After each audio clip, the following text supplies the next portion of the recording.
తన కుమారుడు గంగాధర్ అని ఆయన చనిపోతాడు, పర్వాలేదు.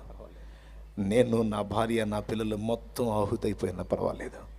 నా ప్రజలు రక్షించబడితే నాకంతే చాలు. నా ప్రజలు దాస్య విముక్తులైతే అంతే చాలు. నా ప్రజలు సమాజంలో గౌరవనీయంగా బ్రతికితే అది చూడాలి, కన్ను ముయ్యాలి. ఈరోజు భారత రాజ్యాంగ రచయిత ఎవరో మీరు చెప్పండి, పెద్దగా చెప్పండి.